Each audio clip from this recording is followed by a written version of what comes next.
Car ಹಾಗೂ KSRTC bus ನಡುವೆ ಮುಖಾಮುಖಿ ಡಿಕ್ಕಿ ಹೊಡೆದ ಪರಿಣಾಮ ಕಾರಿನ ಮುಂಭಾಗ ಗಂಭೀರವಾಗಿ ಹಾನಿಯಾಗಿದೆ. ಚಿಕ್ಕಬಳ್ಳಾಪುರ ಬಿಬಿ ರಸ್ತೆಯಲ್ಲಿರುವ ಬಿಗ್ ಡೇ ಮುಂಭಾಗ ಘಟನೆ ಸಂಭವಿಸಿದೆ.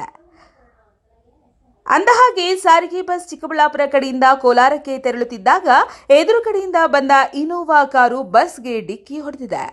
ಅದೃಷ್ಟವಶಾತ್ ನಿಧಾನಗತಿಯಲ್ಲಿ ವಾಹನಗಳು ಸಂಚರಿಸುತ್ತಿದ್ದ ಹಿನ್ನೆಲೆ ಯಾವುದೇ ಅಹಿತಕರ ಘಟನೆ ಸಂಭವಿಸಿಲ್ಲ.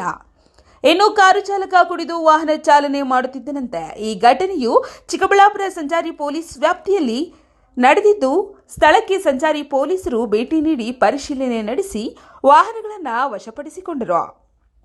ಇನ್ನು ಇದೇ ವೇಳೆ ವಾಹನಗಳ ದಟ್ಟಣೆ ಸಂಚಾರದಿಂದ ಟ್ರಾಫಿಕ್ ಜಾಮ್ ಉಂಟಾಯಿತು.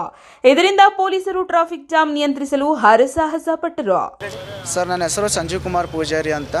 ನಾನು ಚಿಕ್ಕಬಳ್ಳಾಪುರದಿಂದ ಕೋಲಾರ್ಗೆ ಹೋಗ್ತಾ ಇದ್ದೀನಿ. Bus number 1234. ನಾನು ನಿಧಾನಕ್ಕೆ ಬರ್ತಾ ಇದ್ದೆ. ಅಲ್ಲಿ ಒಂದು ಗಾಡಿ ಬಂತು. ಸ್ವಲ್ಪ ನಿಧಾನಕ್ಕೆ ಒಂಚೂರು ರೈಟಿಗೆ ಎಳ್ದಿದ್ದೀನಿ ಅಷ್ಟೇ, ಮತ್ತೇನಿಲ್ಲ. ಮತ್ತೆ ಬ್ರೇಕ್ ಮಾಡಿ ನಿಲ್ಲಿಸಿದ್ದೀನಿ. ನಿಲ್ಲಿಸಿರೋ ಗಾಡಿಗೆ ಬಂದು ಅವರೇ ಸ್ಪೀಡಾಗಿ ಬಂದು ಹುಡ್ಕೊಂಡಿದ್ದಾರೆ. ಅವ್ರು ಇನೋವಾ ಕಾರ್ದವರು. ಅವ್ರು ಬಂದು ಸ್ಪೀಡಾಗಿ ಹುಡ್ಕೊಂಡು ಫೋನಲ್ಲೇ ಮಾತಾಡ್ತಾಯಿದ್ರು. ಇಳಿಯುವಾಗ ಕೂಡ ಫೋನಲ್ಲೇ ಮಾತಾಡ್ಕೊಂಡೇ ಇಳಿತಾಯಿದ್ರು.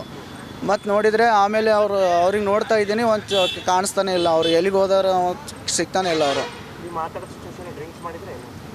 ಡ್ರಿಂಕ್ ಮಾಡ್ದಂಗೆ ಅನಿಸ್ತಾ ಇದೆ ಸರ್. ಕಣ್ಣೆಲ್ಲ ಸ್ವಲ್ಪ ಡ್ರಿಂಕ್ ಮಾಡ್ದಂಗೆ ಅನಿಸ್ತಾ ಇತ್ತು. ಲೊಕೇಶನ್ ಇದೆ ಬಿಗ್ ಡೇ ಮಾರ್ಕೆಟ್ ಚಿಕ್ಕಬಳ್ಳಾಪುರ. ಕಾರ್ನವ್ರಿಗೂ ಯಾರಿಗೂ ಏನೂ ಆಗಿಲ್ಲ. ಅವ್ರು ಫೋನಲ್ಲೇ ಮಾತಾಡ್ಕೊಂಡು ಬರ್ತಾಯಿದ್ರು. ಹಂಗೆ ಇಳಿವಾಗೂ ಕೂಡ ಫೋನಲ್ಲಿ ಮಾತಾಡ್ಕೊಂಡೇ ಹಿಂದೆಯಿಂದ ಇಳ್ಕೊಂಡು ಹೋಗ್ಬಿಟ್ರು ಅವರು. ನಾನು ನಿಲ್ಲಿಸಿರೋ ಬಸ್ಗೆ ಅವರೇ ಬಂದು ಹೊಡೆದಿರೋದು. ಡ್ಯಾಮೇಜ್ ಏನಾಗಿಲ್ಲ. ಕಾರ್ಗೆ ಒಂದು ಚೂರು ಡ್ಯಾಮೇಜ್ ಆಗಿದೆ. ಬಸ್ಗೆ ಏನು ಅಷ್ಟೇ ಸ್ವಲ್ಪ ಆಗಿದೆ. Thoudanahalli Ramesh, CTV news, Chikkaballapur.